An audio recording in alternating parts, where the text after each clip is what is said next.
Welcome to the Machinations of Muffins. Today we are going to be talking about cast iron cookware.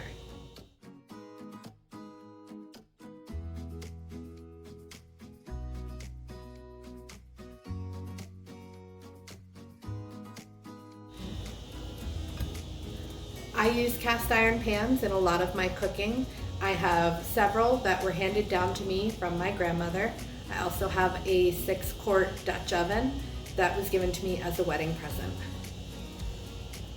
A lot of people don't like to use cast iron because they're intimidated by the maintenance, but it really is very simple. For those of you that get used cast iron that's not brand new, it probably already has a season on it. If you buy brand new cast iron, you do have to season it. Today we're going to be cleaning my cast iron frying pans, and I'll show you how I clean them and how I keep them seasoned.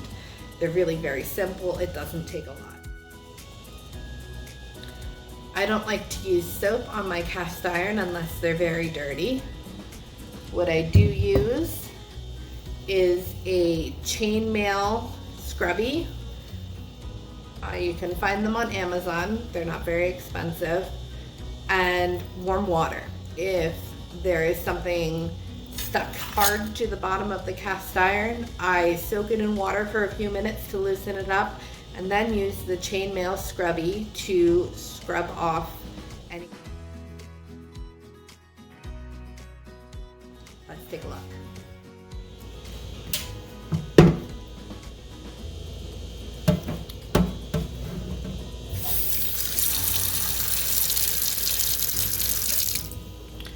So there's no soap in my pan, just water, and I'm going to use my scrubby to get rid of all of the small food particles that are stuck to the bottom of the pan.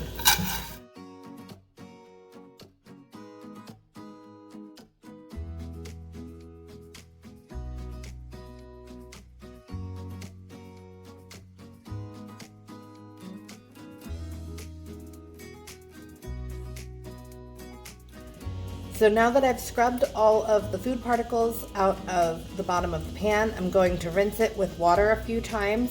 Make sure that I've got everything from the bottom of the pan. You don't want to scrub too hard because you don't want to take the seasoning off, but you do want to get any little bits of food that are still stuck to the pan because they will go rancid.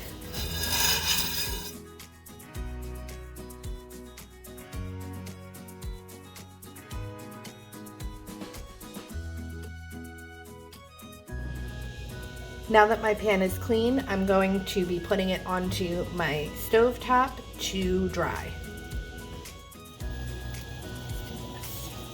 So I've put my pan on my stove and I have my burner on high, and you're going to keep it on your burner until all of the water has evaporated from inside the pan. Once you see all of the water droplets dry up, then we're going to turn the burner off. And if you have an electric stove, you want to remove it from the burner. This is a gas stove, so all I have to do is turn it off. You can tip the pan a little bit to catch any of the running water. I still have a few droplets here.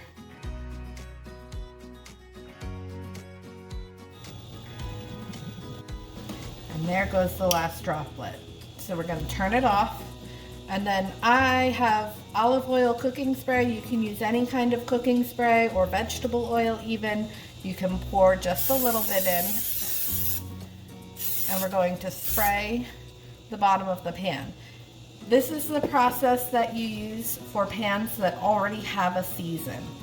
If you have a brand new cast iron pan that you bought from the store, it needs to be seasoned. So there are specific steps that you can look up online on how to season a cast iron pan, or your pan may come with instructions.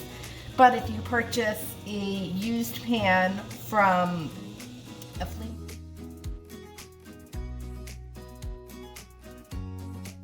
it's always better to re-season than it is to start using a pan that you think is seasoned and it is not. Now I store my pans once they're clean like this. I stack them and store them in my oven. It's just an easy place where they are out of the way and it's.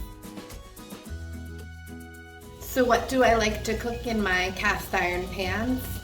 Pretty much anything, as long as it's not a tomato-based product, something that's very acidic, and it's not very good to use in a cast iron pan.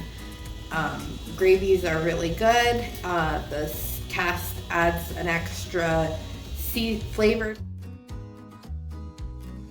So don't be afraid of cooking with cast iron. It really isn't that hard.